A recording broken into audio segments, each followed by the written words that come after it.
सोना और मीठी रानी दोनों भोजन की तलाश में उड़ी जा रही थीं। वे दोनों उड़ते उड़ते दूर जंगल में चली जाती हैं। तभी अचानक से जमीन पर कुछ गेहूं के फलियां दिखाई देती हैं। वे दोनों तुरंत उस गेहूं के फलियां पर जाती हैं। ईश्वर का लाख लाख शुक्र है, भोजन मिल गया, वरना मेरे बच्चे तो भूखे ही रह जाते। मीठी रानी, जल्दी से इस भोजन को लेकर चलो, बच्चे भूखे हैं। सोना, बच्चे तुम्हारे तो भूखे ही रहेंगे, ये गेहूं के फलियां मैं लेकर जाऊंगी घर। इतना बोलकर मीठी रानी गेहूं के कुछ दाने झट से उठाकर चल पड़ती है। मीठी रानी थोड़ी देर और उड़ती है। तभी एक पेड़ के टहनी पर एक बूढ़ी कबूतर बैठी थी। मीठी रानी को देखकर बूढ़ी कबूतर आवाज लगाती है। बेटा बेटा, मेरी मदद कर दो, मैं कब से इस पेड़ पर फंसी हूँ। बूढ़ी कबूतर की आवाज सुनकर मीठी रानी जाती है और बोलती है। क्या हुआ माँ जी, क्यों आपने मुझे आवाज लगाया। बेटा, मैं बूढ़ी हूँ, मैं अब नहीं उड़ सकती, मैं बहुत ज्यादा थक गई हूँ। क्या तुम मुझे अपने पीठ पर बैठाकर मेरे घर छोड़ सकती हो। अरे बुढ़िया, मैंने सोचा तुम मुझे कुछ देने वाली हो, जैसे कि 1 किलो सोना चांदी, लेकिन तुम तो मुझसे काम करवाना चाहती हो। और हाँ, मेरा समय बर्बाद करके तुमने अच्छा नहीं किया। अगली बार मिलोगे तो मुझे आवाज नहीं लगाना, समझी। इस बार मैं तुम्हें माफ कर रही हूँ, लेकिन अगली बार नहीं छोड़ूंगी। इतना बोलकर मीठी रानी अपने घर के लिए चल पड़ती है। अब मैं कैसे घर जाऊंगी, मैं तो बहुत ज्यादा थक गई हूँ। ये तोती तो बहुत ज्यादा घमंड में थी, न जाने इसे क्या मिल गया था। ये मीठी रानी कितनी चालाक निकली, अब मैं क्या लेकर जाऊंगी घर। मेरे बच्चे तो भूखे होंगे, कितनी मेहनत से तो भोजन मिली थी, वो भी चला गया हाथ से। एक काम करती हूँ, घर जाती हूँ और बच्चों को कहानियां सुना कर के सुला दूंगी, फिर शाम को भोजन की तलाश में निकलूंगी। हाँ, ये ठीक रहेगा। इतना बोलकर सोना अपने घर वापस जाने के लिए निकल पड़ती है। जब रास्ते में थी सोना, तभी बूढ़ी कबूतर सोना को देखकर आवाज लगाती है। चिड़िया, ओ चिड़िया, मेरी मदद करो। बूढ़ी कबूतर की आवाज सुनकर सोना तुरंत जाती है। क्या हुआ माँ जी, आपने मुझे क्यों बुलाया, क्या कोई आपको मदद चाहिए क्या। हाँ बेटा, मैं बूढ़ी हो गई हूँ, मुझ में इतनी हिम्मत नहीं है मैं उड़कर अपने घर तक जाऊं। बेटा, एक काम कर दो, मेरी मुझे अपने घर तक अपनी पीठ पर बैठाकर मुझे घर वापस पहुंचा दो। मैं कब से इंतजार कर रही थी, कोई मदद करने आ जाए तो मेरे लिए बहुत अच्छा होता। लेकिन ईश्वर का शुक्र है, तुम्हें ईश्वर ने भेजा मेरी मदद करने के लिए। और हाँ बेटा, यहाँ से तोती गुजरी, लेकिन उसने तो मदद करने से इनकार कर दिया, ना जाने उसे क्या चीज का घमंड था। कोई बात नहीं माँ जी, वो मीठी रानी थी, उसने मुझे धोखा दिया, धोखा देकर भाग गई भोजन लेकर। ना जाने अब मैं अपने बच्चों को क्या खिलाऊंगी। मैं यही सोच रही हूँ, मेरे बच्चे तो भूखे रह जाएंगे। ना जाने मीठी रानी को ऐसा करने में क्या मजा आया। चिड़िया चिड़िया, तुम परेशान नहीं हो, बस मुझे अपनी पीठ पर बैठाकर घर छोड़ दो। इसके बदले में मैं तुझे एक जादुई बड़ा सेब दूंगी। जादुई सेब? माँ जी, ये कैसा सेब है, मैंने तो आज तक नहीं देखा है। बेटा, मुझे घर तो छोड़ दो। ठीक है माँ जी, आप मेरी पीठ पर बैठ जाइए। बूढ़ी कबूतर सोना के पीठ पर बैठ जाती है और उड़ते उड़ते बूढ़ी कबूतर को घर पहुंचा देती है। फिर बूढ़ी कबूतर का घर एक जादुई सेब के पेड़ पर था। ये सब देखकर सोना बोलती है। माँ जी, इस पेड़ में कितने बड़े बड़े सेब लगे हैं। माँ जी, क्या ये सब जादुई सेब हैं? हाँ बेटा, इस पेड़ में जितने भी सेब हैं सब जादुई सेब हैं, लेकिन इन सब में एक खासियत है कि मेरे बोले बिना एक भी जादुई सेब काम नहीं करता है।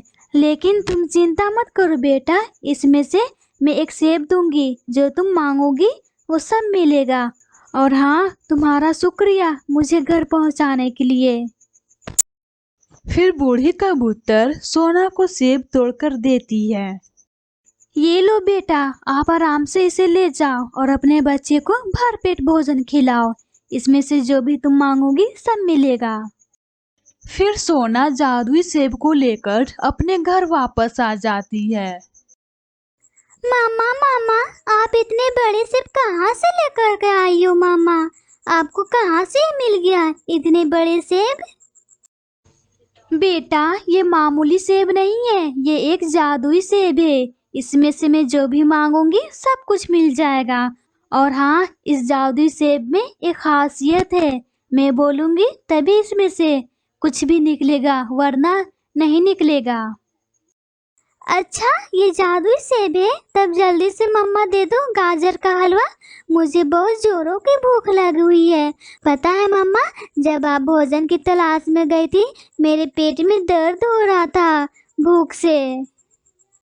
और मुझे भी मम्मा, मुझे भी भूख लगी हुई है, मुझे भी दे दो समोसा इस जादुई सेब में से निकाल कर। फिर चिड़िया जादुई सेब में से गाजर का हलवा और समोसे निकाल करके देती है।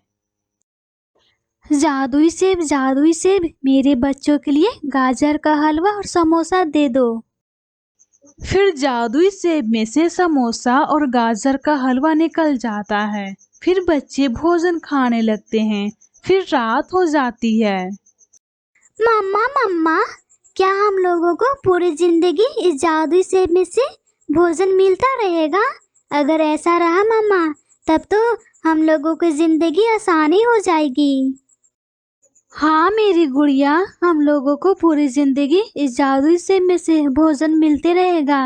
खैर, ये सब बातें छोड़ते हैं, रात हो गई है, चलो अब सो जाते हैं। मम्मा मम्मा, सुबह होते ही जंगल की सैर करने चलना है। जंगल की सैर करने में बहुत अच्छा लगता है। ठीक है मेरा बच्चा, सुबह होते ही जंगल की सैर करने चलते हैं। अभी हम सब सो जाते हैं। फिर सोना अपने बच्चों के साथ में सो जाती है। फिर थोड़ी देर बाद सुबह हो जाती है।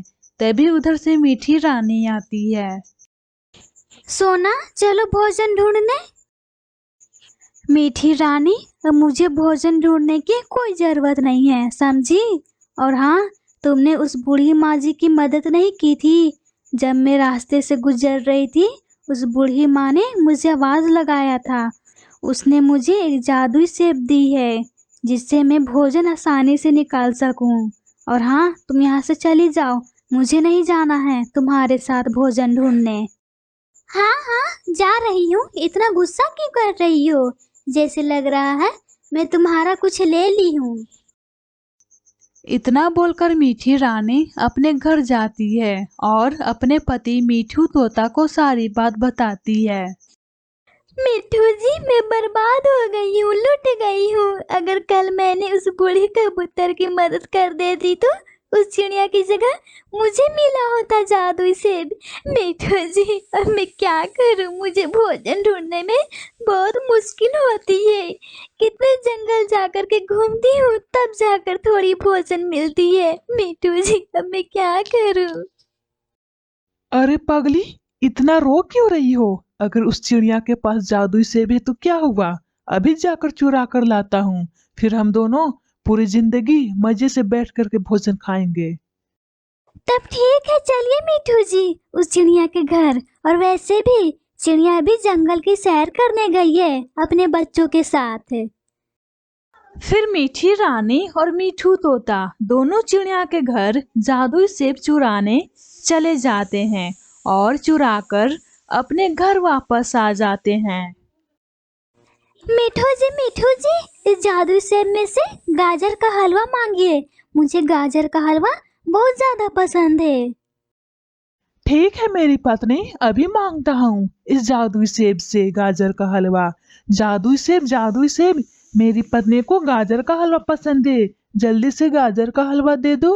गाजर का हलवा दो, मेरी पत्नी को चाहिए। तुम्हें सुनाई नहीं देता जादुई सेब?